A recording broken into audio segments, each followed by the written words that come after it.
Shalom, shalom, bien-aimés dans le Seigneur. Soyez bénis ce matin, Jésus-Christ est Seigneur. Nous sommes dans la clé de la maison de David, sur notre live de début de semaine. Nous voulons abandonner ce moment entre les mains du Seigneur et nous voulons prier. Tendre Père, nous bénissons ton nom et te rendons gloire et grâce parce que tu es le Dieu Tout-Puissant. Merci pour ta présence au milieu de nous, car toi tu as dit que là où deux, trois sont réunis en ton nom, tu es au milieu d'eux. Seigneur, nous pensons que tu es au milieu de nous et que tu vas encore faire des merveilles pendant ce moment, pendant ce live. Manifeste-toi, Père, du début jusqu'à la fin, que nous puissions ressentir ta puissance et ta présence au milieu de nous, que tu puisses toucher nos cœurs, Seigneur, afin que nous puissions nous rapprocher davantage auprès de toi, pour que nous puissions recevoir ce que tu as promis pour nous, Seigneur. Laisse que ton sang précieux nous couvre ce jour, et que ton esprit soit à l'œuvre en toutes choses, Père. Du début jusqu'à la fin, nous t'abandonnons ce moment. Manifeste-toi du début jusqu'à la fin, Seigneur. Donne-nous la paix, donne-nous la vie et donne-nous la joie, Seigneur. Que tout soit pour ta seule et unique gloire. Dans le nom de Jésus, nous t'avons prié. Amen. Amen, amen, amen. Bien-aimés dans le Seigneur, soyez bénis. Nous sommes dans la joie de passer ce moment ensemble avec vous. Ce lundi matin, le Seigneur nous a fait grâce en ce lundi du 17 juin 2024, Dieu a voulu que moi et toi nous soyons comptés parmi les vivants ce jour. Alors il y a quelque chose qui nous a interpellé par rapport à ce que nous allons partager. Dans le livre de Matthieu, chapitre 2, le premier et le deuxième verset. Matthieu, chapitre 2, le premier et le deuxième verset, la Bible dit exactement ceci. Jésus étant né à Bethléem en Judée, au temps du roi Hérode, voici des mages d'Orient arrivèrent à Jérusalem et dirent : où est le roi des Juifs qui vient de naître ? Car nous avons vu son étoile en Orient et nous sommes venus pour l'adorer. La Bible nous dit, bien-aimés dans le Seigneur, que quand Jésus est né, c'était sous le règne du roi Hérode. Quand il est né, la Bible dit que les premiers visiteurs, à part ses parents, à part Marie et Joseph, les premières personnes qui sont arrivées à l'endroit où Jésus était né, dans cette étable, on dit que c'était des mages d'Orient. Bien aimé, quand on dit les mages, ce sont des magiciens, des mages magiciens. Ils sont venus d'Orient, ils étaient 3. Et la Bible dit qu'en fait, ils ont expliqué le fait qu'en fait, ils étaient guidés par une étoile. C'est-à-dire qu'une étoile qui était au ciel leur a dit, évidemment leur a dit par langage subliminal, ou bien par langage spirituel, que cette étoile appartient au roi, à celui qui est supérieur à vous.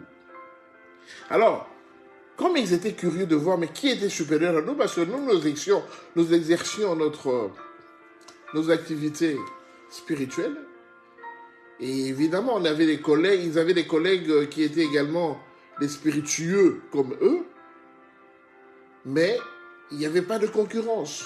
Mais quand ils ont vu l'étoile qui se pointait sur le ciel, et qui leur a dit que voilà, il y a un roi qui est né, il est plus puissant que vous, alors ils étaient obligés de venir voir qui était le nouveau roi qui était arrivé. C'est ainsi qu'ils ont été conduits par l'étoile jusqu'à l'endroit où Jésus était né. Bien-aimé dans le Seigneur, pour guider le peuple qu'il a créé, pour guider l'homme, la portion de personnes qui n'ont plus voulu continuer à écouter ses recommandations, qui se sont rebellées et qui se sont dégagées de la présence du Seigneur. Parce que les mages étaient des gens qui ne travaillaient pas pour le compte du Seigneur, mais ils travaillaient pour le compte du diable. Et ces mages-là, le Seigneur a mis devant eux un GPS. un GPS pour les guider jusqu'à l'endroit où se trouvait le Christ, le Seigneur, le roi qui venait de naître. Alors, comme ils ont senti, ces mages, ils ont senti la puissance de ce nouveau roi, ils étaient bien obligés de suivre le GPS qui les a conduits jusqu'à l'endroit où était né le nouveau roi. J'aimerais dire ceci. Dieu, il fait toutes choses quand il veut. Les mages pouvaient aussi se rebeller en disant on n'a pas envie d'aller voir. On n'a pas envie d'aller voir qui est ce nouveau personnage, ce nouveau roi qui est au-dessus de nos possibilités, qui est plus puissant que nous. On n'a pas envie de le voir. Parce qu'ici, c'est nous qui régnons. Mais la Bible dit que ces trois mages étaient bien obligés de suivre l'étoile. Malgré eux, ils n'ont même pas posé de questions. Quand ils ont vu l'étoile, ils ont compris le message directement. Ils sont levés et ils ont commencé à suivre l'étoile, à suivre le GPS, jusqu'à leur emmener, à l'indiquer jusqu'où se trouvait le Christ. Pourquoi nous sommes interpellés par rapport à ça ce matin? Eh bien, nous sommes interpellés parce que la Bible dit que devant la croix, tout genou fléchit et toute langue confesse que Jésus-Christ est Seigneur et Sauveur. Donc, quand la puissance du Seigneur est là, même si tu es rosicrucien, même si tu es celui-là qui va dormir dans les sépulcres, même si tu es celui-là qui soigne les gens par télépathie, même si tu es celui-là qui est le plus puissant médecin dans un établissement quelconque, où tous les cas, chez toi, aucun cas ne peut passer, parce que quand il y a un cas compliqué, on vient te voir, parce que en dehors de la médecine, tu as touché aussi à d'autres puissances pour t'orienter dans ton job. Je ne refuse pas, c'est ton choix. Mais le problème dit que la Bible dit, devant la croix, tout genou fléchit. Même si tu parles avec les animaux, même si tu parles avec les oiseaux, même si toi, quand tu souffles comme ça, la pluie tombe. C'est tes puissances occultes, c'est tes puissances spirituelles, c'est tes puissances sataniques. Mais j'aimerais te dire que devant l'étoile, devant la présence du Seigneur, les mages n'ont pas pu résister. Ils n'ont pas pu résister pour aller voir le nouveau roi. C'était un enfant, mais il était roi, il était plus puissant que eux. Et ils le savaient. Et ils sont allés le voir. Et quand on leur a dit, mais comment vous êtes arrivés jusqu'ici? Ils ont dit, non, nous sommes venus voir le roi, parce qu'ils savaient que c'était le roi qui était né. Nous sommes venus voir le roi qui est né. Et c'est l'étoile qui nous a conduits. Nous, on vient de l'Orient. On est des mages. Et c'est l'étoile qui nous a conduits jusqu'en ces lieux. Parce que c'était un GPS. Mais notre problème ce matin, c'est quoi, mon frère? Quel est le problème qui nous dérange ce matin? La Bible dit dans le livre de Jean, chapitre 10, le verset 9. Jean, chapitre 10, le verset 9, le verset 8, pardon. Non, je commence à parler le verset 7. Jean, chapitre 10, du verset 7 au verset 8. La Bible dit ceci. Jésus leur dit encore, en vérité, je vous le dis, je suis la porte des brebis. Verset 8. Tous ceux qui sont venus avant moi sont des voleurs et des brigands, mais les brebis ne les ont point écoutés. Jésus dit, tous ceux qui sont venus avant moi sont des voleurs et des brigands. Or, il se fait que le Christ est né. Le Christ est né.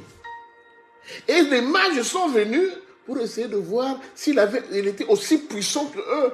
Et ils se sont rendus compte qu'effectivement, cet enfant qui est né, c'est le roi, il est plus puissant. Ça dit que, bien aimé, il y avait une guerre de puissance qui était là.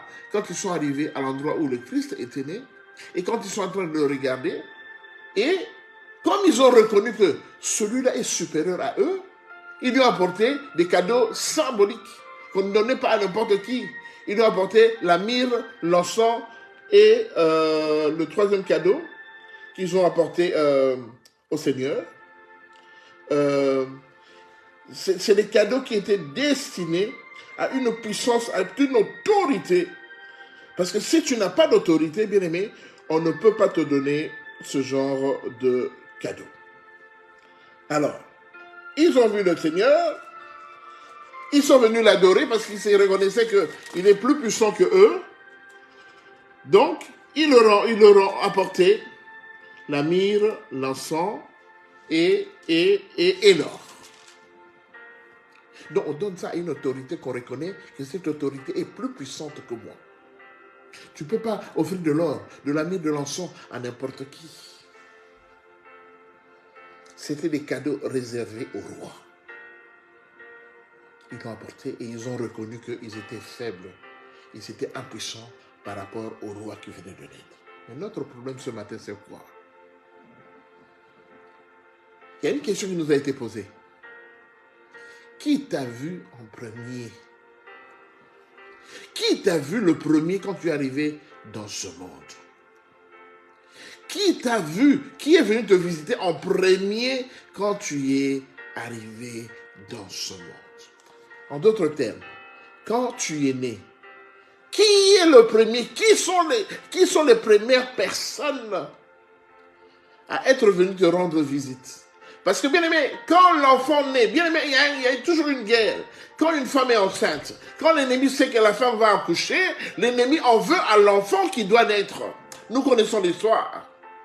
Et en fait, l'ennemi n'attend que l'enfant pour essayer de le dévorer, de le manger, de l'avaler, de le prendre, pour qu'il soit sous sa solde. C'est pourquoi, bien aimé, toutes les femmes qui sont enceintes, qui vont accoucher, ce n'est pas une mince affaire. Depuis le début de ta grossesse, tu dois confier ta grossesse ainsi que le déroulement des événements entre les mains du Seigneur. Parce que quand un enfant va naître, bien aimé, c'est une joie dans le corps du Seigneur. Parce qu'au moins, il y a un enfant qui va naître et on va l'enrôler dans l'armée du Seigneur. Mais mêmement, l'ennemi, lui aussi, il en veut à l'enfant parce qu'en fait, il en veut à la femme au départ et à la postérité de la femme. Nous connaissons l'histoire, bien aimé. Le diable en veut à la femme et à la postérité de la femme. Or, je crois que si nous regardons bien, moi comme toi, nous sommes la postérité de la femme. Nous sommes tous venus d'une femme. Même Jésus-Christ est venu d'une femme. C'est ainsi que, bien aimé, quand Jésus est venu, comme les puissances occultes étaient venues pour essayer de contrecarrer, de résister à cette puissance, mais Jésus étant le plus fort, ils ont cédé, ils ont adoré le Seigneur et ils lui ont donné tous les cadeaux qu'on donnait à un roi.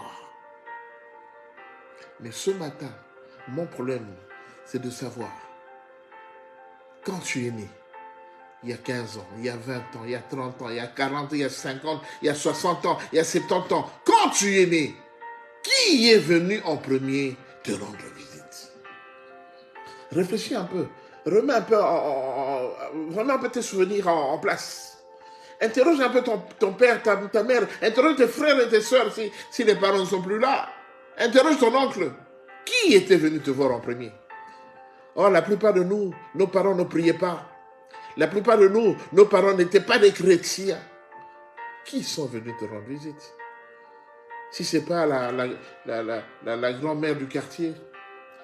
Parce qu'elle, en fait, quand tous les enfants naissent, on recourt à ses services pour qu'elle vienne prendre l'enfant, qu'il puisse prendre l'enfant, laver, imprégner l'enfant. Parce qu'en fait, cette maman-là, elle savait comment entretenir les enfants.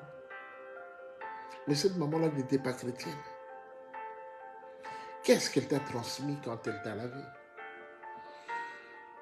Cet oncle-là qui est venu du village, parce qu'il a appris que tu es né, il est venu te voir. Il a dit, oh, c'était la fête et tout ça, mais qu'est-ce qu'il t'a inculqué quand il t'a tenu entre ses mains? J'ai un bien-aimé. Lui, quand il est né, il est né 2 jours après, ils ont quitté la maternité. Ils sont venus à la maison. Quand ils sont venus à la maison, vous savez bien aimé en Afrique, avec toute la chaleur qu'il y a, quand ils sont venus à la maison, bien aimé, avant de rentrer à la maison, le vieux du quartier a demandé qu'on puisse lui donner, parce qu'ils avaient la coutume de donner à ce vieux qui était entre guillemets un sage. Le vieux a pris l'enfant. Et quand il a pris l'enfant, bien aimé, il l'a présenté au soleil. Il a fait quelques incantations, il a parlé une langue que personne n'a comprise, et puis il a remis l'enfant à ses parents. Et cet enfant, c'est mon frère là que je connais, qui est aujourd'hui au Canada, qui est un grand serviteur de Dieu, papa Ézéchiel, que Dieu te bénisse. Il l'avait présenté au soleil. Dans le soleil luisant, il a pris l'enfant, il l'a présenté au soleil. en disant des incantations. Qu'est-ce qu'il disait auprès du soleil? Qu'est-ce qu'il présentait? Qu'est-ce qu'il disait dans ses incantations? Qui est venu te voir en premier quand tu es arrivé au monde? Qui? Bien aimé, c'est une question qui reste posée. C'est à toi maintenant de savoir quelle est l'origine de tous les malheurs que tu connais dans le monde. Parce que ce sont les premiers, Jésus le dit bien dans le livre de Jean chapitre 10, verset 7 au verset 8, il dit, tous ceux qui sont venus en premier avant moi sont des brigands et des voleurs. C'est pourquoi il dit, le voleur ne vient que dérober, égorger et détruire. Mais moi je suis venu afin que mes brebis puissent avoir la vie et qu'ils soient dans l'abondance. Qui est venu en premier te voir? Je te donne la réponse. Toutes les personnes qui sont venues te voir en premier. Je dis bien en premier, quand tu es arrivé au monde, toutes ces personnes-là sont des voleurs et des brigands. Leur intention, ce n'était pas de te prendre, de te consacrer au Seigneur. Leur intention, ce n'était pas de remercier le Seigneur parce qu'il leur a donné un enfant. Mais leur intention, c'était de t'enrôler pour que tu puisses être dans le même camp que eux, le camp de l'ennemi. Parce que la plupart de ces gens ne priaient pas. Quand ils sont venus te rendre visite, ils n'ont pas prié. Au contraire, ils ont fait des incantations, ils ont animé, ils ont chanté des chansons, comment on dit, des chansons de village. Ils ont mis des cantiques bien aimés qui sont sous forme de rituels qu'on chante quand tout enfant naît dans cette famille, dans ce quartier. Alors le Seigneur m'a dit que c'était le début. Et comme c'était le début, c'est l'origine de tous les maux que tu as 50 ans après, 40 ans après, 30 ans après. C'est l'origine de difficultés que tu as, que ce soit dans ton ménage, que ce soit pour élever tes enfants, que ce soit pour avoir des enfants, que ce soit... Bien aimé, c'est l'origine de tous les maux. Le premier, n'oubliez pas, la première fois qu'on a essayé de tenter de faire quelque chose, la première fois qu'on a mis en pratique, qu'on a mis en place une activité humaine, la première fois que tu es arrivé au monde, et le premier homme, la première femme qui t'a tenu entre ses mains, ne va pas chercher ailleurs. C'est celle-là ou celui-là qui est à la base de tes difficultés. Je ne sais pas qu'est-ce qu'on a dit quand tu es né. Je ne sais pas qu'est-ce qu'on a raconté à ton père. Qu'est-ce qu'on a raconté à ta mère quand on est venu te voir pour la première fois. Quand cette personne t'a pris entre les mains de ta mère. Tu étais bébé. Ce que cette personne a dit, ta mère n'a même pas posé la question. Toutes les incantations que cette personne a dites pendant ce jour-là, le jour-là, ta mère n'a même pas posé des questions. Parce que pour eux, c'était tout à fait normal. Mais ce qui paraît normal cache les choses. C'est pourquoi Jésus a dit, les premiers ont été des voleurs et des brigands. C'est pourquoi, bien aimé, ce matin, Jésus dit, je suis venu afin que mes brebis puissent avoir la vie et qu'ils soient dans l'abondance. Bien aimé, regarde ta vie. Regarde-toi. On t'a pris quelque chose. Dès l'origine, ce n'est pas quand tu as eu 15 ans, 20 ans, on t'a pris quelque chose dès le jour où tu es né. Bien aimé, ceux qui ont des parents qui sont encore en vie, interrogez vos parents. Demandez-leur, papa, maman, en fait, quand j'étais né, ça s'est passé comment? C'était où? Qui était là? Tu me poses une question, comme si c'était juste pour avoir des nouvelles, pour savoir. Mais c'est cette question-là qui est cruciale et qui est la base de ta vie actuelle. C'est le message que le Seigneur m'a dit de vous apporter ce matin. Qui t'a vu en premier? Qui t'a vu en premier quand tu es arrivé au monde? Qui t'avait vu? Nous sommes en train aujourd'hui de jeûner, de prier, de faire des concessions, de participer à beaucoup d'activités spirituelles. Mais nous oublions que notre problème, c'est l'origine. Quand je suis arrivé au monde, qui m'a tenu entre ses mains? Et quand il m'a tenu entre ses mains, qu'est-ce qu'il a prononcé? Et il a prononcé cette chose ou bien cette prière entre guillemets auprès, il l'a adressée à qui? Parce qu'il n'était pas chrétien.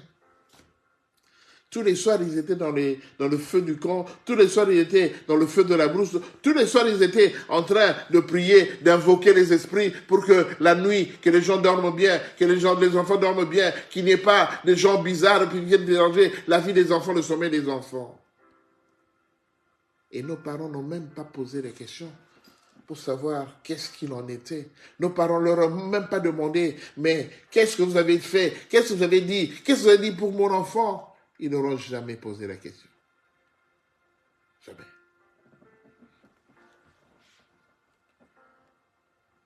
Le Seigneur m'a dit, vous avez assez cherché. Vous avez assez cherché, vous n'avez toujours pas trouvé. Et vos difficultés continuent de faire que croître, croître et croître. Mais le Seigneur a dit, toute chose a un début et une fin. Et le Seigneur aujourd'hui voudrait arrêter, en finir avec ta situation. Il voudrait vraiment en finir avec ta situation. Et bien aimé, vous allez remarquer que dans la plupart de nos villages africains, excusez-moi, dans la plupart de nos villages africains, il y avait des mamas et des papas dont le rôle n'était que de venir voir les enfants quand ils sont nés. C'était leur seul job. Hein?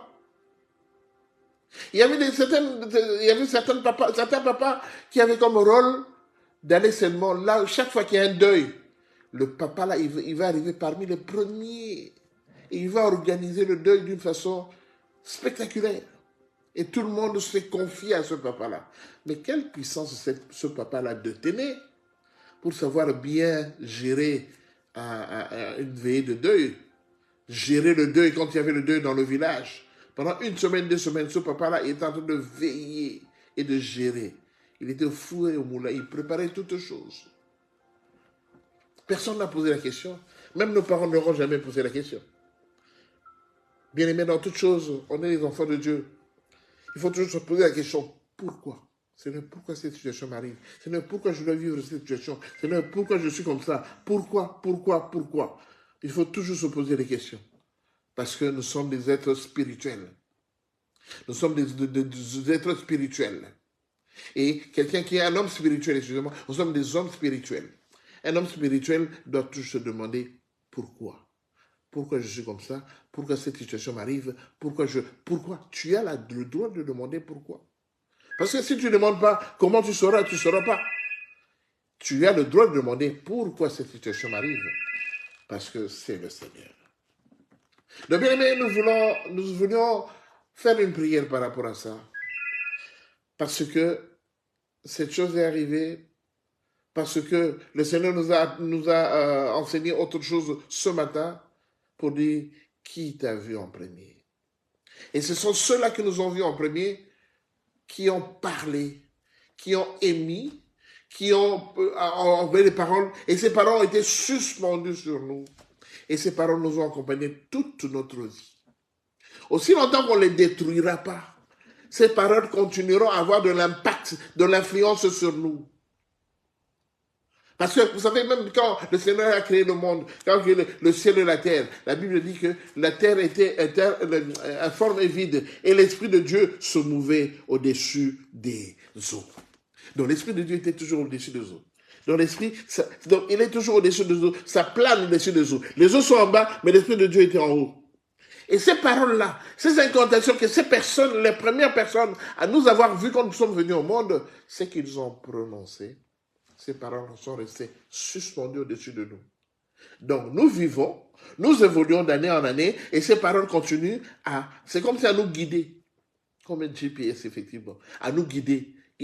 Ces paroles sont toujours au-dessus de nous. Que nous voyageons, que nous allions en Afrique, en Amérique, en Asie, ces paroles nous accompagnent partout où nous serons. Et aussi longtemps qu'on ne les détruira pas, ces paroles auront de l'influence dans notre vie. Et nous aurons toujours ces genres de difficultés. Vous savez, bien aimés, ces paroles, ce sont des bombes à retardement. Une bombe à retardement, c'est quelque chose qu'on lance, une bombe qu'on lance, dans un pays, dans une population, dans un village, dans une région. Mais pour que cette bombe explose, elle peut attendre 20 ans, 30 ans, 40 ans. Et dans nos vies, en fait, il y a eu des bombes à retardement qu'on a placées dans nos corps. Et ces bombes à retardement ne doivent attendre que quand nous serons avancés en âge, quand nous aurons grandi et que nous aurons maintenant des envies, nous aurons maintenant des envies de créer certaines choses, de participer activement à notre vie par rapport à notre âge, c'est à ce moment-là maintenant que ces bombes exploseront. C'est ainsi que tu vas voir que tu as bien grandi. Vous avez bien grandi, vous avez bien étudié dans des bonnes écoles là. Vous avez terminé avec brio vos études primaires, secondaires, universitaires. Mais maintenant, une fois que vous êtes arrivé à l'âge de prendre en charge votre vie, c'est à ce moment-là que tout bascule. Parce que c'est une bombe à retardement qui n'attendait qu'à un certain âge pour pouvoir donner des effets. Aujourd'hui, tu es bien dans ton mariage. Mais au niveau de ta santé, tu vois que rien ne va. Tu fais tout pour ta santé, mais ça n'évolue pas. Aujourd'hui, tu es bien, tu fais des affaires. Mais tu te rends compte que depuis un moment, les affaires ont périclité. Et tu ne comprends pas. Tu as tenté une autre affaire, la même chose. Bien, on va prier. Parce que ceux-là qui nous ont vus en premier, ils ont prononcé des paroles sur nous. Et aujourd'hui, ces paroles ont de l'effet dans notre vie. Je vais faire la prière avec ceux qui ont accepté cet enseignement. Si tu n'as pas accepté cet enseignement, tu n'es pas obligé de me suivre dans la prière. Mais moi, je crois que quelque part, tu t'es reconnu dans tout ce qu'on a dit ce matin. Tu t'es reconnu. Parce que ce que tu es aujourd'hui, ce n'est pas ce que tu étais il y a 10 ans. Ce n'est pas ce que tu étais il y a 5 ans. Regarde ta vie, donc je ne recule que de 5 ans. Regarde ta vie il y a 5 ans. Regarde ta vie maintenant. Tu trouves que ça y ressemble ou bien il y a une différence? Recule un peu en arrière de 10 ans, de 15 ans, de 20 ans. Est-ce que tu trouves qu'il y a des similitudes ou bien il y a des divergences? Parce que la bombe devait éclater, exploser après un certain âge. Et j'aimerais te dire qu'en fait, actuellement, la bombe a déjà explosé. Je répète, la bombe, les paroles prononcées, les paroles suspendues, maintenant ont commencé à agir dans ta vie. Et tu ne te retrouves pas. Nous allons faire cette prière. Et je vais te demander de faire toute cette prière durant toute la semaine pour annuler toutes les paroles suspendues qui sont sur toi et qui ont de l'effet sur toi, qui continuent à influencer ta vie. Si tu ne le fais pas, ce n'est pas grave. Mais si tu ne le fais pas, tu vas continuer à mener la même vie que tu mènes depuis un certain temps.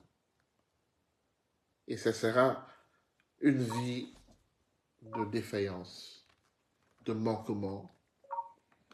Et même au niveau de ta santé, ça peut même te prendre toute ta santé parce que tu as négligé.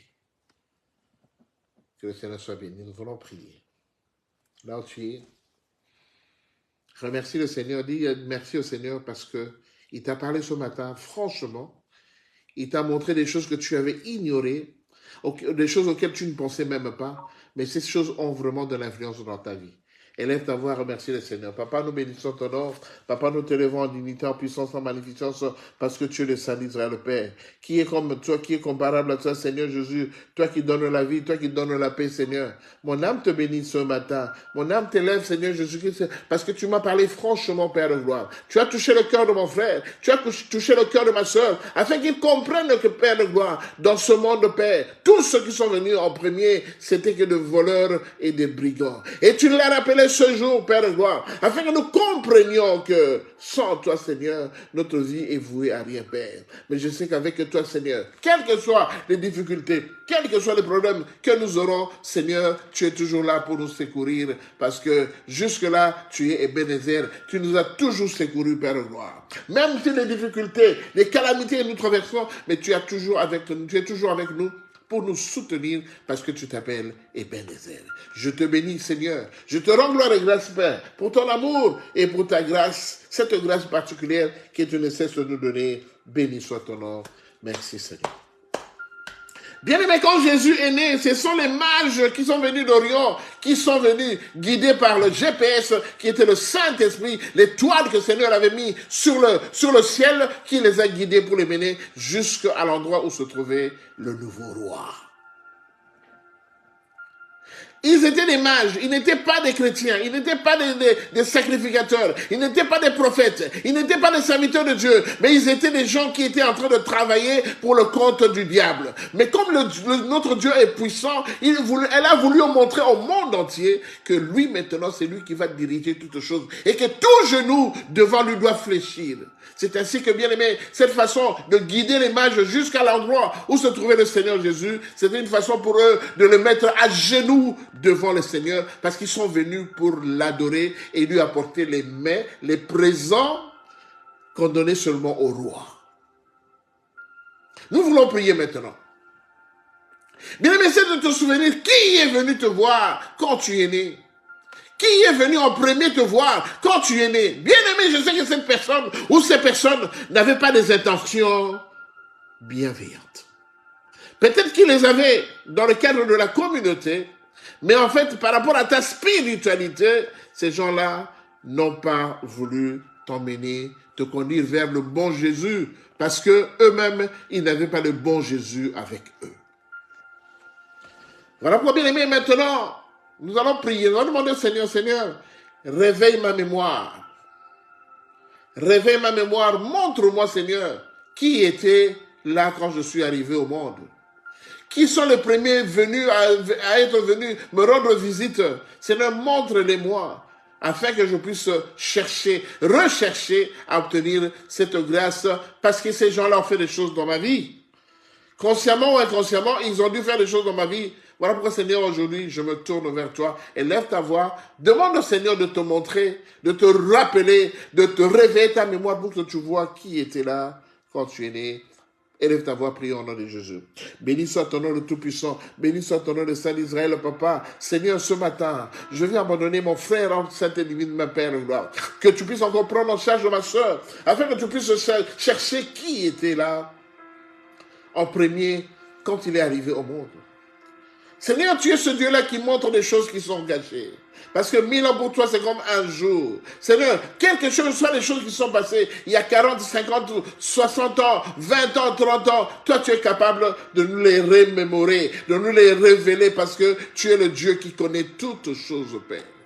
Voilà pourquoi, Seigneur Jésus, dans cette initiative, Père gloire, j'abandonne mon frère et ma soeur entre tes mains, Seigneur, que tu puisses encore lui montrer par révélation, Père gloire, que tu puisses nous montrer par des témoignages des proches qui sont tout autour de lui, Père, tout autour d'elle, afin qu'ils comprennent réellement, Seigneur, ce qui s'est passé, qu'est-ce que cette personne a dit, qui était cette personne qui est venue le voir en premier, parce que toi, tu le qualifies de voleur et de brigand. Je te bénis parce que tu es Dieu. Je te bénis parce que tu es le Tout-Puissant. Béni soit ton nom. Bien aimé, la Bible déclare, toute parole qui s'élèvera contre toi, elle sera condamnée. Tu as le droit de condamner toute parole malveillante. Toute parole d'incantation, d'envoûtement qui était prononcée contre toi. Nous allons prier maintenant pour annuler toutes ces paroles de malédiction qui ont de l'influence sur nous, qui continuent à exercer leur pression sur nous. Nous allons prier pour annuler toute parole prononcée contre nos vies et qui a de l'influence 40 ans, 50 ans après dans nos vies et qui nous empêche d'évoluer. Nous allons les annuler, les abroger ces paroles, abroger ces ordonnances, les rendre caduques et sans puissance. Prions au nom de Jésus. Au nom de Jésus maintenant. La Bible déclare que toute langue qui s'élèvera contre toi en justice, tu la condamneras. Je viens condamner toute langue judaïque, sorcellerique, satanique, diabolique, qui était prononcée sur ma vie pour le jour de ma naissance, quand je suis arrivé au monde, par ceux-là qui sont venus, par celui-là qui est venu, par celle-là qui est venue, qui a prononcé des paroles sur ma vie. Je viens renoncer à ces paroles maintenant au nom de Jésus. La Bible déclare toute condamnation sans cause, toute condamnation est sans cause et sans effet. Au nom de Jésus maintenant, quelle que soit la condamnation qui a été prononcée contre ma vie, par tel papa, par telle maman sur ma vie, celle-là, elle est sans conséquence dans ma vie, parce que la Bible dit que cela n'arrivera pas, cela n'aura pas lieu. Au nom de Jésus, je renonce maintenant à toutes les paroles de malédiction, à toutes les paroles de condamnation prononcées sur ma vie, prononcées sur ma progéniture, prononcées sur ma descendance. Je renonce à cela, je la rends caduque et sans puissance et sans effet au nom de Jésus. La Bible déclare, ils viendront par ce chemin, mais ils s'enfuiront par sept chemins. Au nom de Jésus maintenant, j'ordonne maintenant la fuite maintenant de toutes les incantations, de toutes les paroles prononcées maintenant. Je les abroge, je les annule au nom de Jésus. Que toute langue qui se lèvera contre vous en justice soit condamnée au nom de Jésus. Et la Bible déclare que toute plante que n'a pas plantée mon Père sera déracinée. Je viens maintenant déraciner maintenant dans la vie de mon frère, dans la vie de ma soeur maintenant, toute plante négative, toute plante diabolique prononcée contre sa vie, je déracine maintenant. Je les déracine maintenant. Parce que pendant 40 ans, 50 ans, 60 ans, ils ont pris de la racine maintenant. Je vais les déraciner. Je vais les déraciner et les précipiter dans le lieu aride au nom de Jésus. Quelle que soit les semences qu'ils ont produites maintenant, je vais les prendre sur cette semence et je vais les jeter dans le lieu aride au nom de Jésus. J'allume le feu de Dieu. Je demande que le feu de Dieu vienne consumer, carboniser, anéantir, détruire toute la puissance de l'ennemi, toute la puissance d'incantation, toute puissance de condamnation dans ma vie, et c'est là au nom de Jésus. Au nom de Jésus maintenant. Je viens chez toi mon frère, je viens chez toi ma soeur maintenant, conduite par le Saint-Esprit, sous la puissance du Saint-Esprit maintenant, je viens ordonner maintenant que tout ce qui pilule dans ta maison, tout ce qui pilule dans ta vie, tout ce qui pilule au niveau de ta santé maintenant, je le soumets captif à l'obéissance de la parole de Dieu au nom de Jésus, parce que la Bible déclare devant la croix, tout genou fléchit. J'ordonne maintenant que tout genou fléchisse, tout genou de malédiction, de condamnation, de maladie, de pauvreté, fléchissez vos genoux au nom de Jésus. J'ordonne que vous fléchissiez vos genoux maintenant, et j'ordonne maintenant que vous libérez mon frère, que vous libérez ma soeur au nom de Jésus. Je vous frappe d'aveuglement, je vous frappe d'égarement, et je précipite dans le lieu aride au nom de Jésus. J'allume le feu de Dieu, que le feu de Dieu maintenant aille maintenant brûler dans tes entrailles, dans ta maison, dans ta chambre à coucher, que le feu de Dieu consume et carbonise tout ce qui résiste. Tout ce qui résiste, qu'il soit consumé par le feu de Dieu au nom de Jésus. Que dans ta société, là où tu travailles, dans ton lieu de travail, que le feu de Dieu aille consumer et détruire toute chose qui n'est pas de Dieu au nom de Jésus. Je viens maintenant planter la croix ensanglantée de Jésus dans ta maison, dans ton cœur maintenant. Que la croix ensanglantée de Jésus soit plantée à cet endroit maintenant. Et je proclame que tu es le roi des rois, le Seigneur des seigneurs. C'est toi qui donnes la vie, Seigneur. C'est toi qui donnes la vie. C'est toi qui donnes la paix. C'est toi qui donnes la joie. Que tu puisses régner en puissance et en majesté parce que tu es Dieu, parce que tu n'as pas changé, parce que tu es le même hier, aujourd'hui, éternellement, Seigneur. Merci, Père de gloire, pour ton amour. Merci parce que tu as restauré la vie de mon frère. Merci, Seigneur, parce que tu as restauré la vie de ma soeur. Je sais que, Père de gloire, pendant toute cette semaine, tu vas encore lui montrer des choses cachées. Tu vas encore lui révéler des choses cachées, Père, afin qu'il puisse marcher selon toi, Père de gloire, Seigneur. Parce que toi, tu as dit que nous évoluerons de gloire en gloire et de succès en succès. Je te bénis parce que tu es Dieu. Parce que toi, tu as dit, je suis venu afin que mes brebis puissent avoir la vie et qu'ils soient dans l'abondance. Seigneur, manifeste encore ta grâce.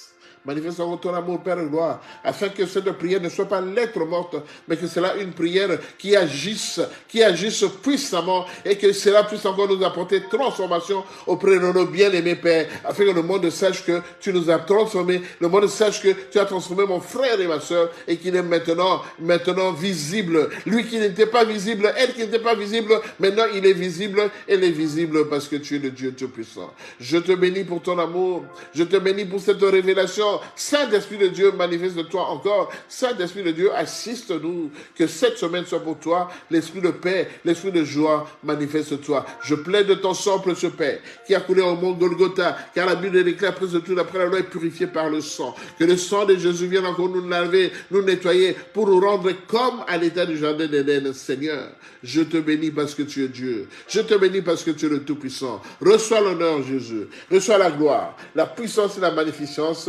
C'est dans le nom de Jésus-Christ de Nazareth que nous avons ainsi prié. Et nous disons Amen.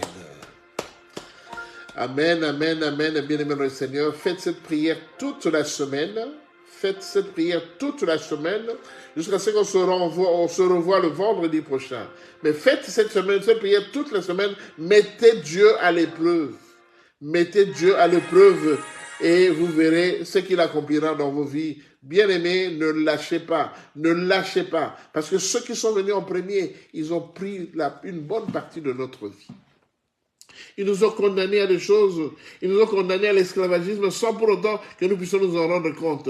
Bien-aimé, respecte la prière, je ne t'oblige pas, mais respecte cette prière pendant une semaine et tu verras comment le Seigneur agira dans ta vie. Comment le Seigneur agira dans ta vie. Surtout si tu as la personne, tu as le nom de la personne qui est venue te voir en premier, qui a prononcé des choses sur toi. Tu verras comment le Seigneur va encore agir dans ta vie. Que le Seigneur vous bénisse, bien-aimés. Nous avons été dans la joie de passer ce moment ensemble. N'oubliez pas de vous abonner sur notre chaîne La Clé de la Maison de David, la chaîne YouTube. Abonnez-vous massivement. Partagez cet enseignement. Ça va aider beaucoup de gens qui en ont besoin parce que la Bible déclare, il envoie sa parole et sa parole guérit. Soyez bénis, bien-aimés. Nous avons été dans la joie de passer ce moment. Si Jésus ne revient pas d'ici là, on se reverra dans 4 jours pour notre prière de fin de semaine. Sinon, je vous souhaite une bonne journée, une bonne semaine et que la grâce de Dieu soit avec vous. Shalom, shalom.